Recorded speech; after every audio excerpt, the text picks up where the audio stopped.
don't care, no, you don't care, no. You just rather watch me fall from a quarter mile. I can see you at the call. Think about it, ring won't tell you what I saw. When you break it off, you'll see who had it all. You had it all.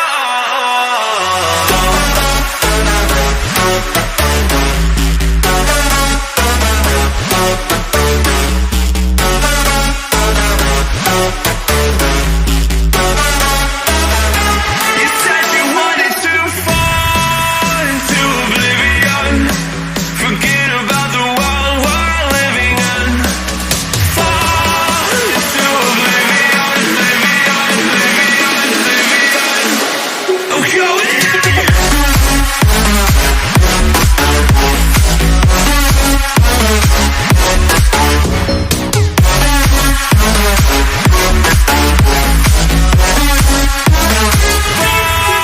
into oblivion.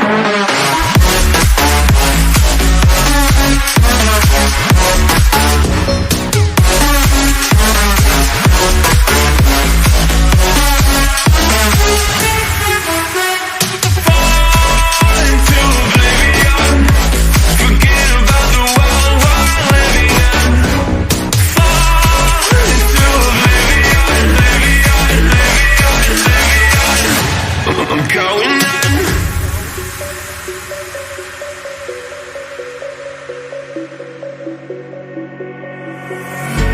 You can't fall asleep when you're counting stars. Get it together. Your mind can't sleep when you let it serve. And now you wanna see me fall from a quarter mile. I can see you at the call. Think about it, ring won't tell you what I saw. When you break it up, you'll see who had it all. You had it all.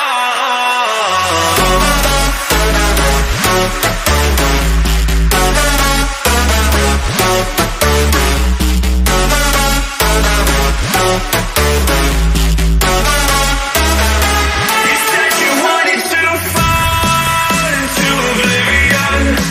Forget about the world we're living in. Fall into oblivion, oblivion, oblivion, oblivion. I'm going in.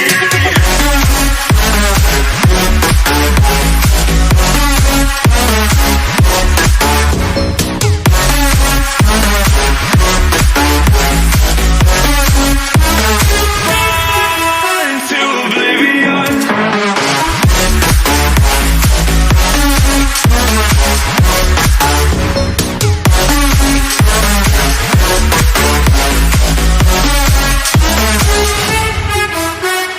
Fall into oblivion. Forget about the world we're living in. Fall into oblivion, oblivion, oblivion, oblivion. I'm going in.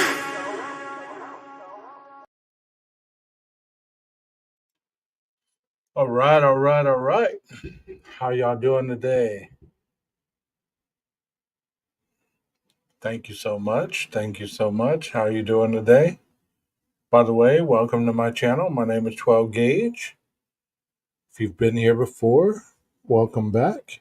If this is your first time here, I'd like to introduce my channel a little bit to you. I have a lot of things that are in my library that talk about different cases.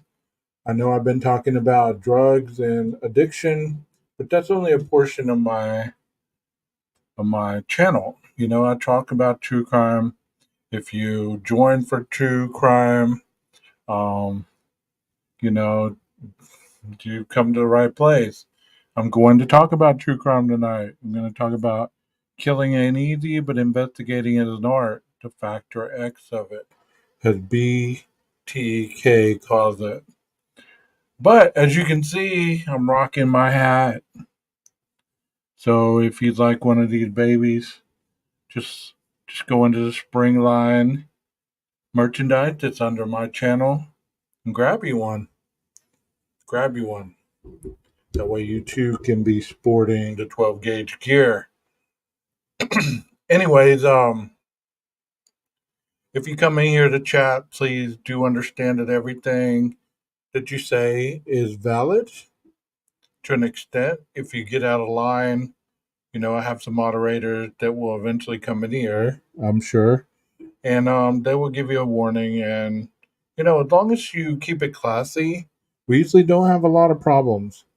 But don't try to force your opinions on other people just because you feel that they're wrong and you're right. We try to get along in this chat and give everybody the opportunity and a safe landing place to be able to articulate their thoughts and their feelings and, whatever I'm talking about. And that's another thing. If you come in here, please keep it to the topic that I'm discussing.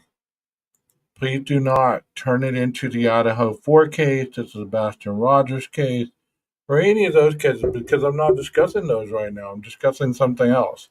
If I do start to discuss that based on examples or whatever, that are just that examples. I do want y'all to know that, I've been losing subscribers lately because I've been saying that I'm not going to do the Idaho 4 case anymore. There's plenty of videos in my library for you to get your Idaho 4 case fix on. And, you know, you can go check them out. I will talk about it as examples, but nothing regarding the case in itself because it's kind of played out for me. And I don't really have anything to say different than I've already said a million times. So, let's get started. I do want to warn you that a lot of this is going to be kind of educational. Me reading from a book, but it needs to be discussed in a way where it's factual rather than me just talking about it verbally. If you understand what I'm saying, um, not everything can be discussed in a video. A lot of this research stuff is learned through a book. And believe it or not, they still exist. They still exist. So I want to start on the side where it says the primary purpose of investigation is to locate, identify, and preserve evidence. So in any crime scene that you're called out to, your primary purpose is to investigate, locate, identify, and preserve the evidence. So most of the time, the first people on the scene are just beat cops. And they usually secure the location for the detectives and everybody else that comes along to be able to do their jobs as far as the evidence is concerned. Evidence is used for determining the facts in a case for later laboratory examination and for direct presentation in court. So, as I've spoken on other videos and streams, whenever you get the evidence past the part of the PCA, past the indictment, or the grand jury, past the grand jury, past the indictment, and once you get to court, that's where the laboratory examinations and direct presentations happen in the court case. The best evidence in the legal sense is the original evidence or the highest available degree of proof that can be produced. Investigators should be consistent throughout an investigation of the best evidence rule, which stipulates that the original evidence is to be presented in court whenever possible. That means that whatever evidence that you feel is your best scenario to convict, or if you're on the defense, to exonerate and make innocent, then that's what you're going to go with. Other factors pertaining to admissibility of evidence will be discussed later in the chapter, which that is the suppression portion before you get to the trial. So students should also keep in mind that entire books have been written about the collection of analysis of the various types of evidence discussed in this chapter. Because of the space, this discussion will present merely on overview of the most common types of physical evidence investigators are likely to encounter and where applicable, we'll refer the reader to other resources. So this is what I wanted to show you at the very bottom. It says evidence is generally categorized as one of the four types: testimonial, documentary, demonstrative, or physical. So when people say that certain crime scenes do not have enough evidence to show conviction or innocence, you have to remember that there's multiple ways to gather evidence: testimony, document, demonstrative evidence that you run into, and physical evidence. So there's four ways right there. And we're not even talking about laboratory. We're not talking about forensic. We're not talking about DNA. We're not talking about, you know, any types of other evidence gathering methods to sustain a crime scene. So whenever people say that there certain cases don't have enough evidence based on just areas that they fixate their minds on, well, this isn't there, that isn't there, so therefore there's not enough evidence. And the evidence that they do have is circumstantial, so therefore an individual will be set free, or they should be set free. Okay, it says testimonial evidence is the information obtained through interviewing and interrogating individuals about what they saw. Eyewitness evidence, what they heard, hearsay evidence, or no, which is character evidence. Testimonial evidence is the subject in Chapter 6. Documentary evidence is what we're going to talk about next. Typically includes written material, including emails and text messages, audio recordings, and videos. So, demonstrative evidence, what I just talked about as far as emails, text messages, things of that nature. It says includes mock-ups and scale models of objects or places related to the crime scene to help juries visualize more clearly what they're unable to view personally. So let me take a case that a lot of people follow. Guess what it is? The four. So one of the demonstrative evidence that will be presented in that case or that court hearing will be the 360 mapping of the residence, both indoors and outdoors. So this will be what the jury will be able to view as if they were personally there. A lot of individuals were upset whenever the house went down, um, because occasionally, however, juries are taken to the crime scene if the judge deems it vital to the fair processing of the case. Well, this is expensive and time consuming. Well, unfortunately, in this case, it never got to that point because of all the time and money that's being spent on all these motion hearings. So I guess they figured, hey, let's just go do a 360, scanning, and therefore we'll be able to save a little bit of money instead of holding this place up.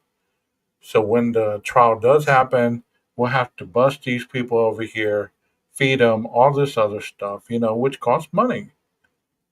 Most commonly, investigators deal with physical evidence. Physical evidence is anything real, that is, which has substance that helps establish the facts of a case.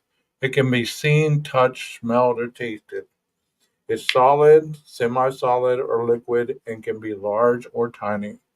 So, if we're talking about true crime, we're talking about blood, we're talking about sex crimes, we're talking about semen, vaginal fluid, we're talking about hairs or anything that can be physically examined. We're talking about fibers of blankets or bedding or, anything that can be taken from clothing, anything that's physical that can be seen, touched, smelled, or tasted. So it says large or tiny. It may be an immediate crime scene or miles away. It may also be on a suspect or a victim. Some evidence ties one crime to a similar crime or connects one suspect with another. Evidence can also provide new leads when a case appears to be unsolvable. So, if this investigation is still going on this one particular case that everybody's talking about, then you know what? They could be getting some new leads that people don't even really understand and investigating that part. They're not going down rabbit holes like people people mistake an investigation for kind of like a game of Clue, or like you're trying to solve a mystery. It's not like that at all. Once you have to have evidence to substantiate your suspicion or a suspect. If you don't have evidence to sustain that, then you don't really have probable cause to even interrogate them for any type of crime that may have been committed. It says convictions are not achieved from statements, admissions, or confessions alone. Did you hear that? Convictions are not achieved from statements, admissions, or confessions alone. A crime must be proven by independent investigation and physical evidence. So let me highlight that a little bit right here. This is important because people get this confused. They feel that lack of evidence is gonna set set someone free, but convictions are not achieved from statements, admissions, or confessions alone. A crime must be proven by independent investigation and physical evidence. If there's not physical evidence or the investigation does not prove certain elements of the crime as it's being pertained, then that evidence is not justified to be used in a trial. A lot of times it's suppressed. For example, a small western town, a 6-year-old girl and her parents told police the girl had been sexually molested. The girl told police that a man had taken her to the desert, had shown her some naughty pictures that he burned, and had then molested her. Because it was difficult for the police to rely on the girl's statement, they needed physical evidence to corroborate her story. Fortunately, the girl remembered where the man had taken her and led the police there. They found remains of the burned pictures and confiscated them as evidence. The remains of one picture showing the suspect with a naked young girl on his lap were sufficient to identify him by the rings on his fingers. This physical evidence supporting the girl's testimony resulted in a charge of lewdness with a minor. So this is an example of how the pieces go together. And in some of these crimes that are high profile, that are brought on these YouTube streets, people choose to get the criminal or the crimes that are the most controversial, the ones that don't have all the pieces. So they can, for whatever reason, fill in the pieces with their imagination or point to Martians or aliens or whatever that happen to be having these situations happen.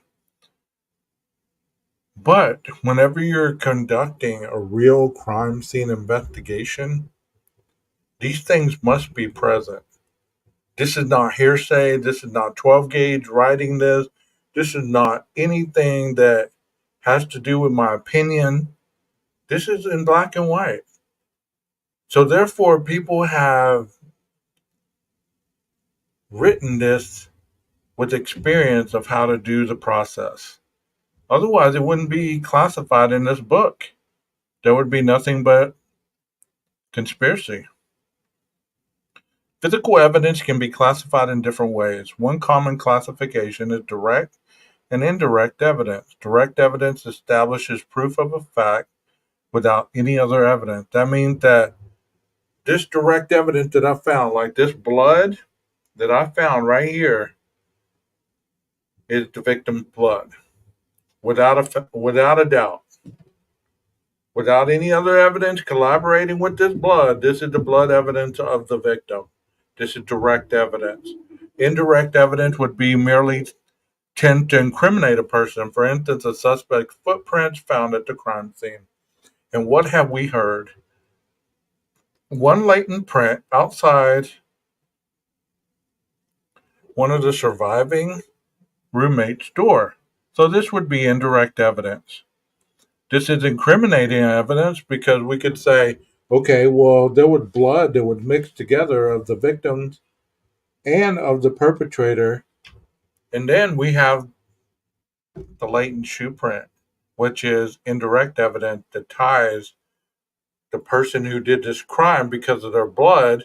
We're also placing them here indirectly because of the latent shoe print. That is how that works. These pieces go together. They align together to tell a story. They do not, you do not focus on one little area and say, okay, I'm going to discredit this area so that you can't use this in the trial or you can't use this because this doesn't make sense to me. That's not what this is saying.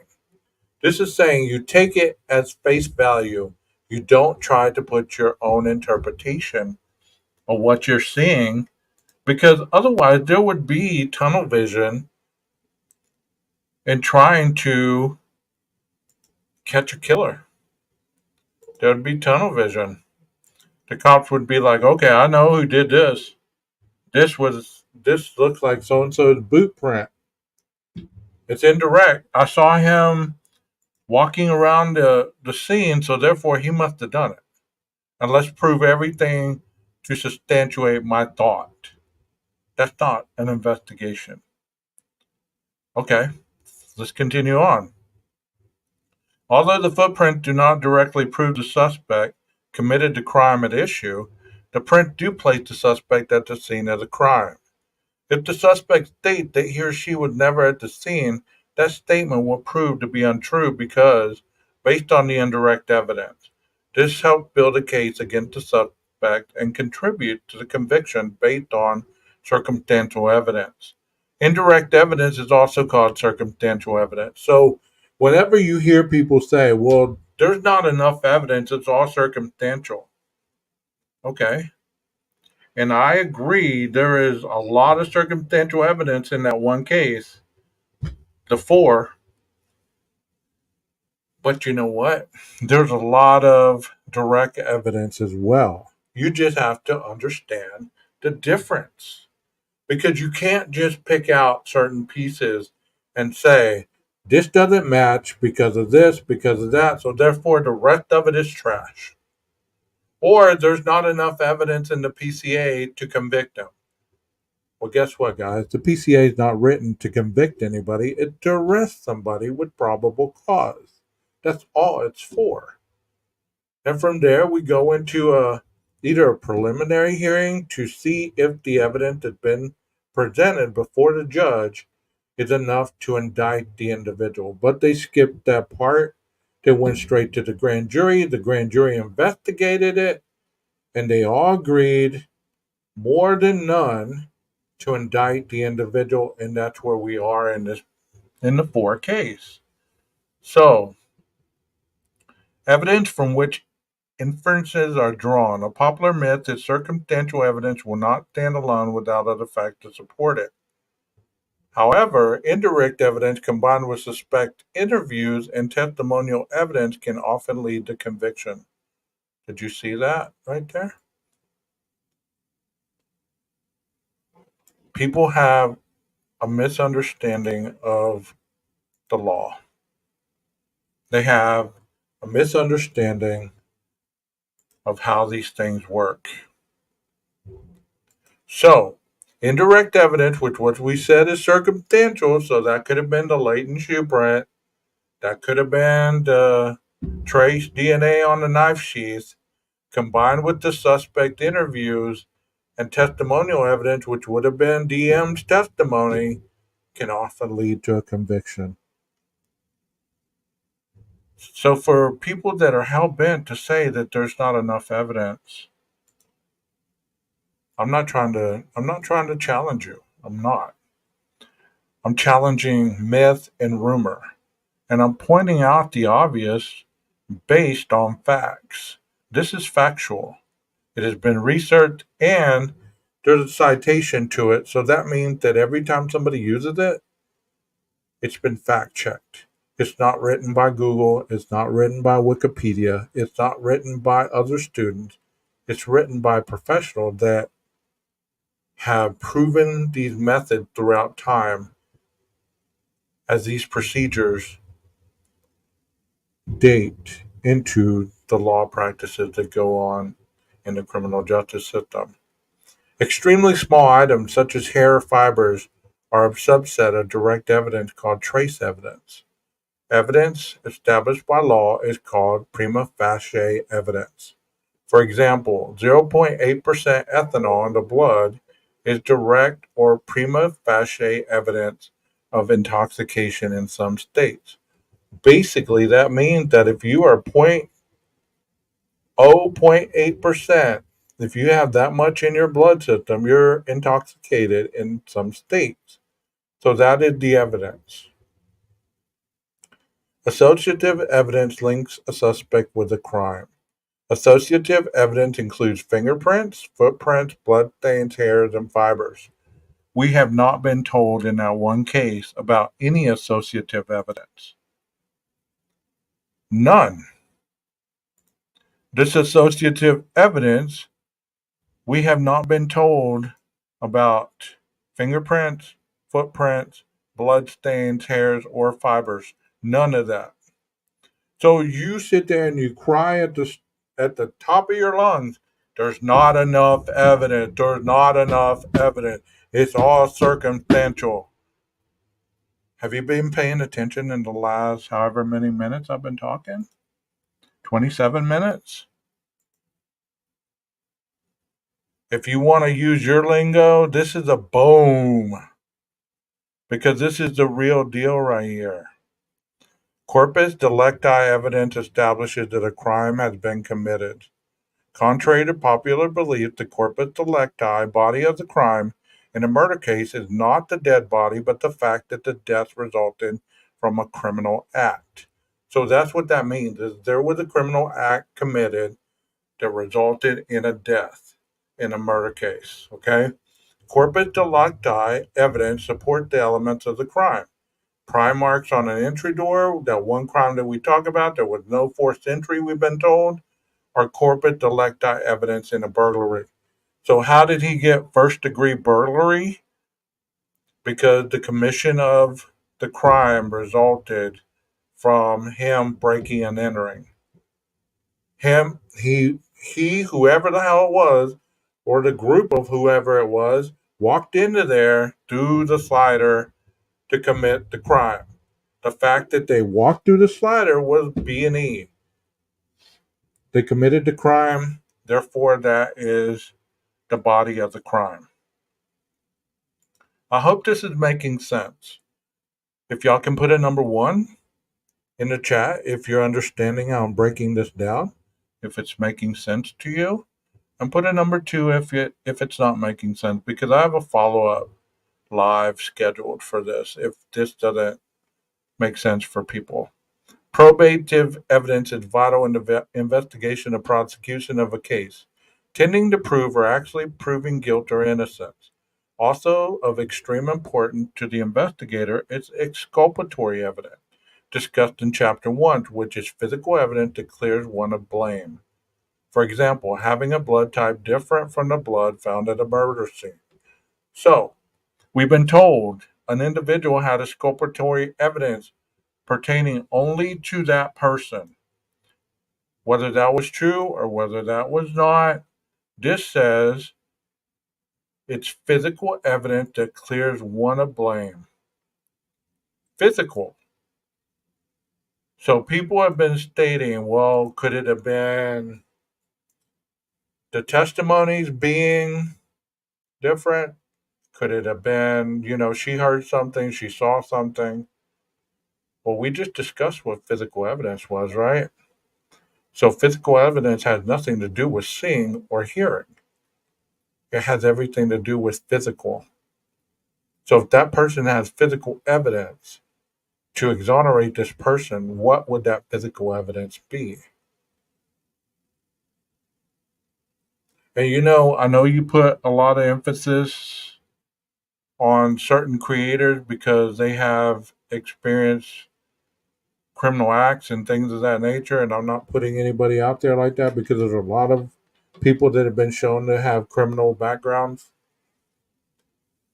But just because they've had the physical backgrounds does not mean that they've explained this part of the process to you like I'm explaining it today. Exculpatory evidence, physical evidence that clears one of blame. For example, having a blood type different from the blood found at the murder scene. So, if you want to say there was exculpatory evidence in this case, you would say we found direct evidence linked to the perpetrator that was type A positive. That the perpetrator blood that they found at the scene, the direct evidence. Okay? And then you're saying, well, was there any exculpatory evidence that could have made this person who's being tried for the crime not be the one? Well, what type of blood did this person have? Type O negative. So the blood doesn't match. But that doesn't mean that the person didn't do it.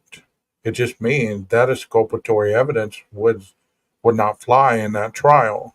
As what we said up above, let me remind you, indirect evidence combined with the suspect interviews and testimonial evidence can often lead to convictions. So there could be other indirect evidence that's going to convict an individual, not just one piece of evidence. Material evidence forms a substantiated part of the case or has a legitimate and effective influence on the decision of the case. So material evidence is the substantiated part of the case, meaning that this is going to prove with the material stuff that is written how the case was committed. Relevant evidence applied to the matter in question. Competent evidence has been properly collected, identified, and continuously secured. This has to do with the DNA, blood, and any kind of evidence that is tagged and bagged. Was it competently done, or did people make mistakes? Was it compromised? Was it contaminated?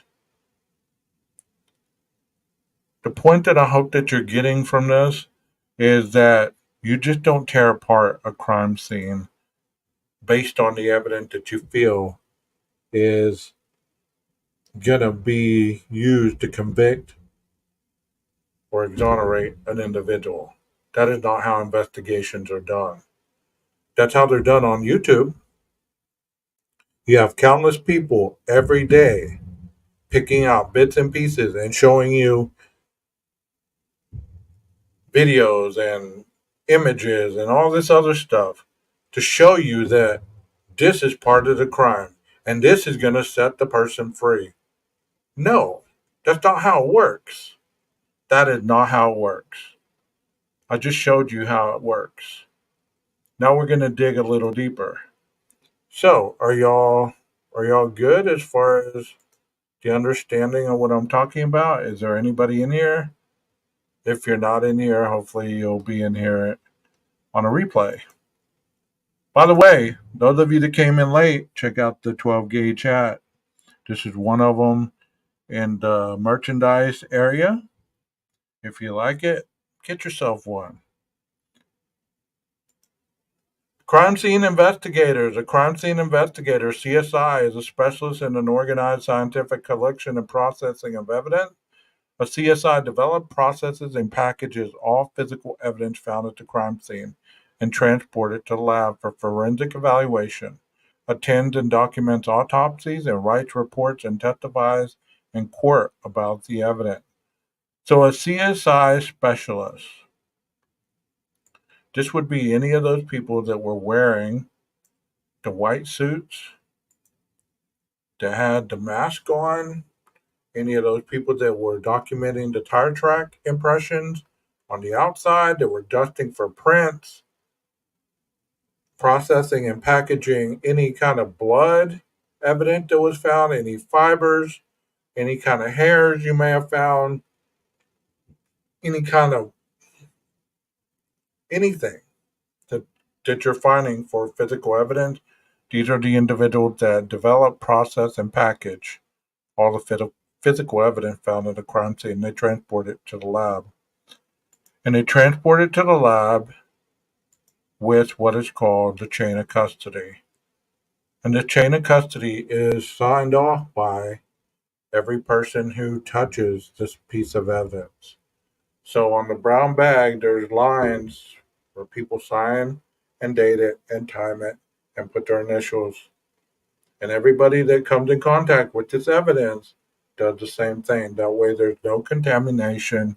There's no conspiracy on somebody, intentionally tried to put this stuff and make whoever it is that they want guilty or not guilty. With advances in technology occurring continuously, it's imperative that CSIs keep up to date on training and newest developments in forensic equipment and methodology. Although some law enforcement agencies hire civilians to handle crime scene processing and forensics and to work closely with investigators, it is more common that CSI is a licensed peace officer with specialized training who is part of an investigative unit. So before your little minds go crazy on that, these individuals that are licensed police officers, they're specially trained, and this is all they do. They're not first on the scene. They're not beat cops. They're not those individuals that are writing tickets or, you know, showing up for noise complaints.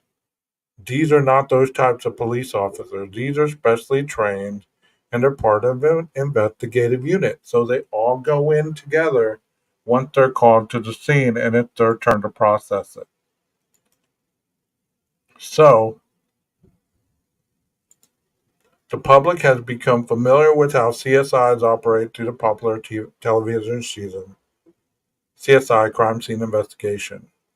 So a lot of times, Hollywood depiction in CSI, however, has created a glamorized, impractical image of this field in the public's mind. The phenomenon has been called the CSI effect, which describes the perception in the criminal justice system, popular media, and general population and consumption of crime-based television programming.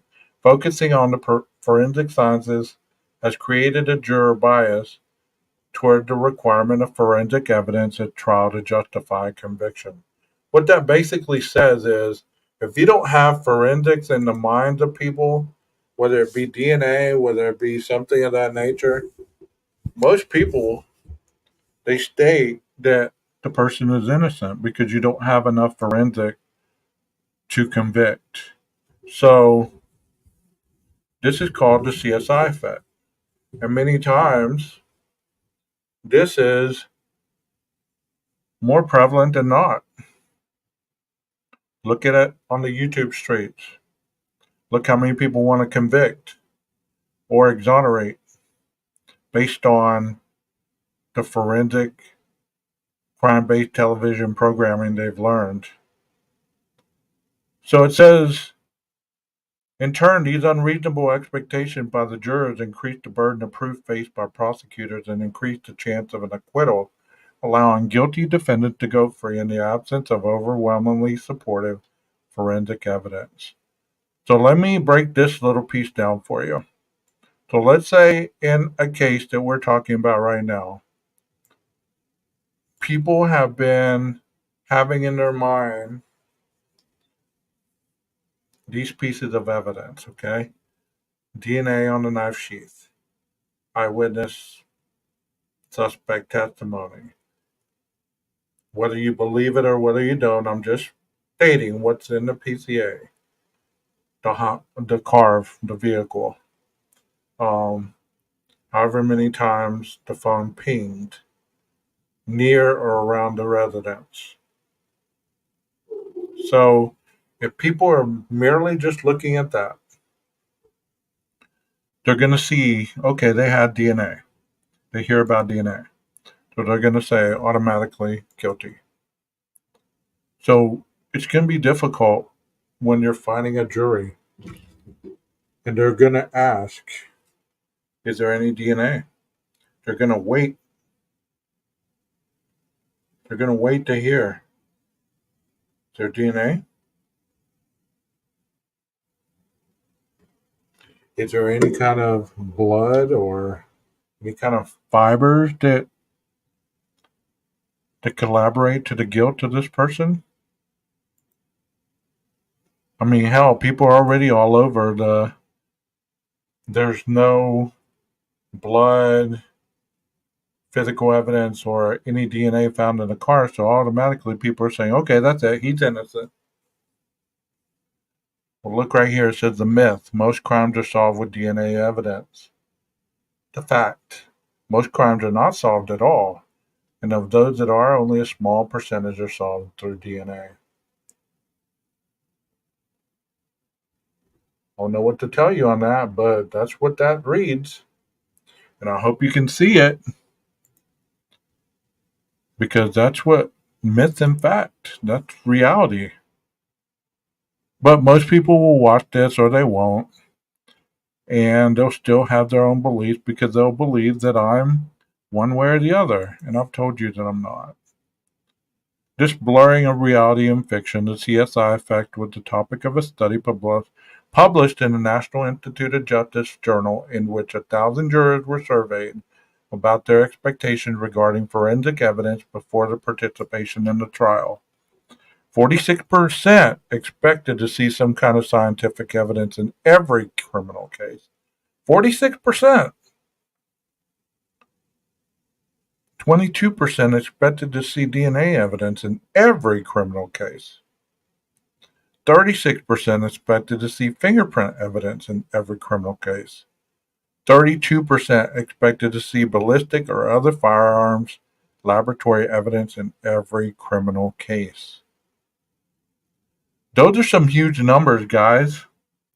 So even without the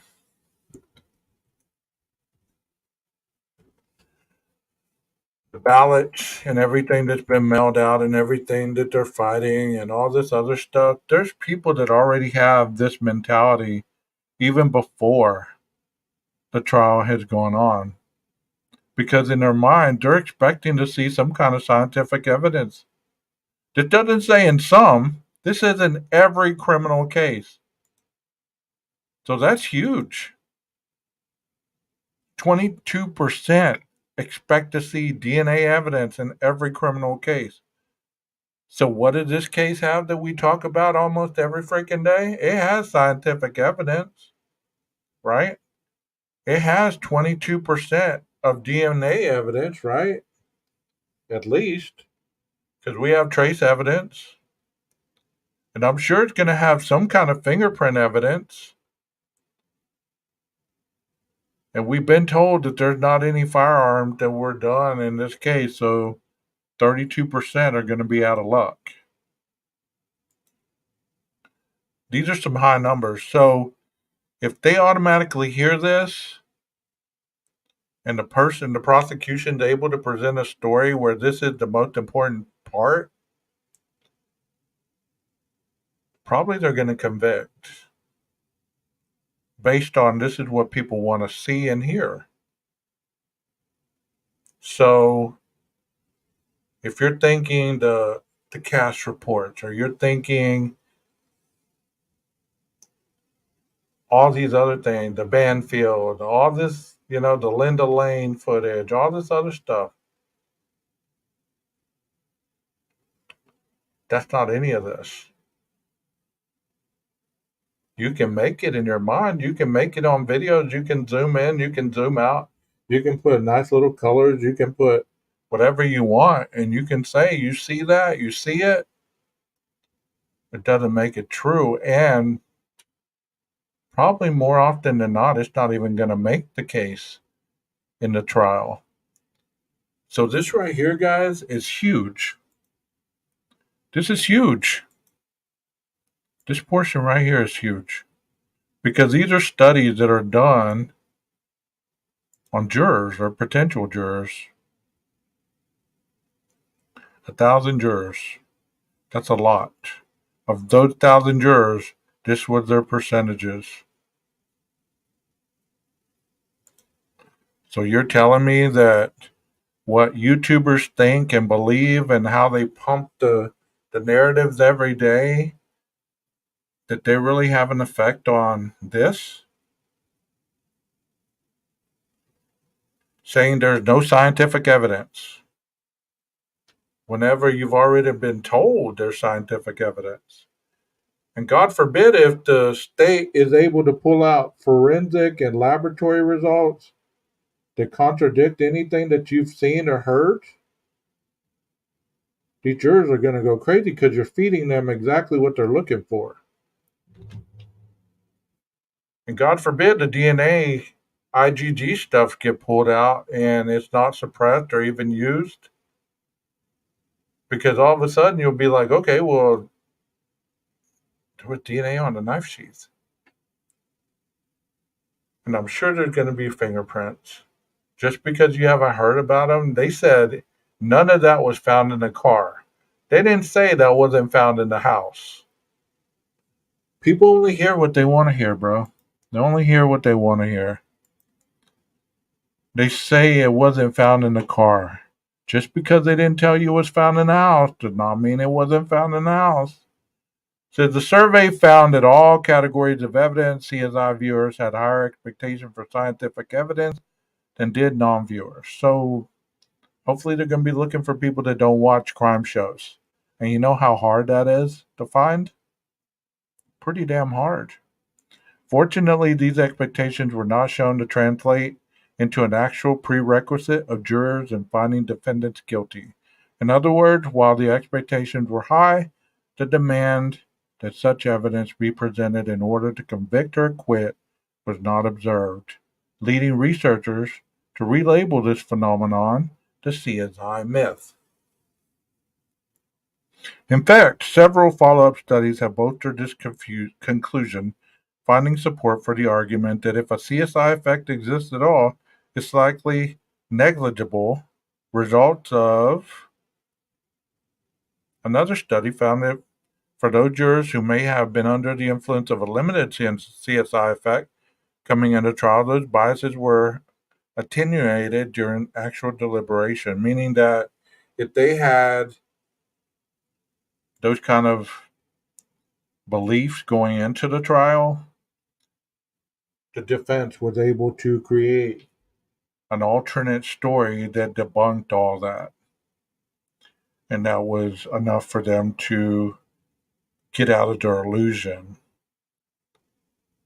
In studying another component of the CSI effect, the impact which shows had on those who commit crime, Vicari and Zakeman, 2017, found that individuals who were highly involved, avid viewers of forensic crime dramas, when compared to those who were less involved, did possess more knowledge of forensic techniques that could help them prevent being caught for a crime. While average citizens have become increasingly technologically sophisticated, their expanded familiarity with technology is more likely due to the general pervasiveness of the exposure to consumer-level technology, including the ability to scour the internet for information pertaining to scientific evidence than is the result of watching certain television shows. This finding has led to the identification of a more general tech effect, a broad public awareness of the familiarity with the capabilities of modern technology that is indirectly influencing juror expectations. Regardless of whether the crime scene is processed by a generalist investigator or a specialized CSI, the task is the same: to locate and properly process evidence at a crime scene. To accomplish this task, investigators must have the necessary tools and equipment. And that's what we'll talk on next time. So, I hope you enjoyed what I just presented.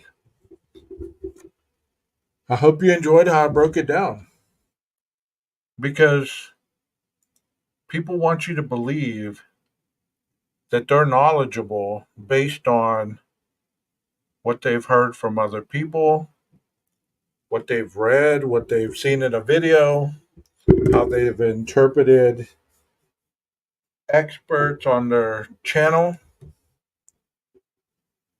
That was just breaking it down in black and white. And I'm not talking experts as in experts. I'm talking about people that have been talking about this crime since it happened. Just because you've been able to cover every little bit and overturn and, what I was doing in the beginning, saving videos and showing photos and all this other stuff. That was crap. That wasn't evidence. That had nothing to do with the crime scene. I was guilty of it too. So guess what? That's why I'm not covering this case no more. Because that is crap.